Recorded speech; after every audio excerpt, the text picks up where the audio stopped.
గుజరాత్లోని ఆ బీచ్ ఉదయం పూట టూరిస్టుల రద్దీతో కిటకిటలాడుతూ ఉంటుంది. కానీ సూర్యుడు అస్తమించిన తర్వాత మాత్రం అక్కడ ఒక మనిషి కూడా కనిపించడు. నల్లని ఇసుకతో ఉండే ఈ బీచ్ ఎందుకంత భయంకరమైనదో తెలుసా? కథలంటే ఇష్టపడని వారు ఎవ్వరూ ఉండరు.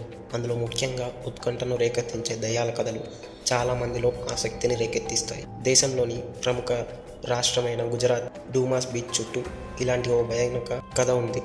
చాలామందికి దీని గురించి తెలియకపోవచ్చు, కానీ తెలిసిన వారు మాత్రం రాత్రి వేళల్లో అటు వెళ్ళడానికే భయపడతారు.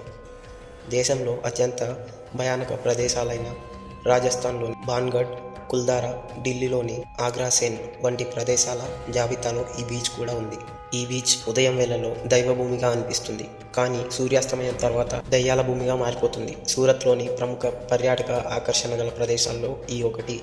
ఇక్కడికి టూరిస్టులు ప్రతిరోజు అధిక సంఖ్యలో వస్తూ ఉంటారు, కానీ చీకటి పడుతున్న కొద్దీ ఇక్కడ మనుషులు ఒక్కరు కూడా కనిపించరు. ఈ బీచ్లో రాత్రి ఉండాలని ప్రయత్నించిన చాలా మంది అనేక భయానక అనుభవాలను ఎదుర్కొన్నట్లు చెప్తారు. అరేబియా సముద్రం వెంబడి ఉన్న డూమాస్ బీచ్ గుజరాత్లోని అత్యంత హాంటెడ్ ప్రదేశాల్లో ఒకటిగా పరిగణించబడుతుంది.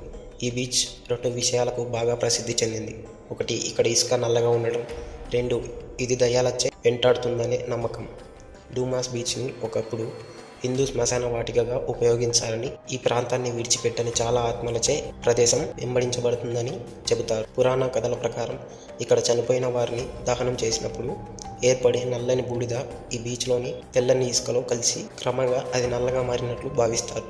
ఈ అభిప్రాయంతో చాలామంది ఏకీభవిస్తారు. ఇక్కడ పరిసరాలు చాలా అందంగా ఉంటాయి, కానీ భయానక కథలు, అనుభవాలు నిరాశ కలిగిస్తూ ఉంటాయి. సూర్యుడు వెళ్ళి చంద్రుడు వచ్చిన తర్వాత ఇక్కడ అనేక అసాధారణ సంఘటనలు చోటు చేసుకుంటున్నట్లు నివేదించబడ్డాయి. నాలుక బయట పెట్టి ఉన్న ఓ వ్యక్తి మృతదేహం కూడా ఈ బీచ్లో దొరికింది.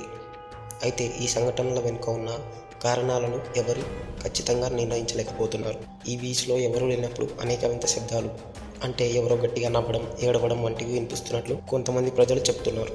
గుజరాత్ రాష్ట్రంలోని ఈ డూమాస్ బీచ్కు చేరుకోవడం చాలా సులభం. అనేక మార్గాల ద్వారా ఇక్కడికి వెళ్ళొచ్చు. సూరత్ నగరం నుంచి 20 కిలోమీటర్ల దూరంలో ఈ బీచ్ ఉంది. నగరం నుంచి ఇక్కడ చేరుకోవడానికి దాదాపు అరగంట సమయం పడుతుంది. అనేక రకాల స్థానిక రవాణా డూమాస్ బీచ్కు వెళ్ళడానికి అందుబాటులో ఉంటుంది.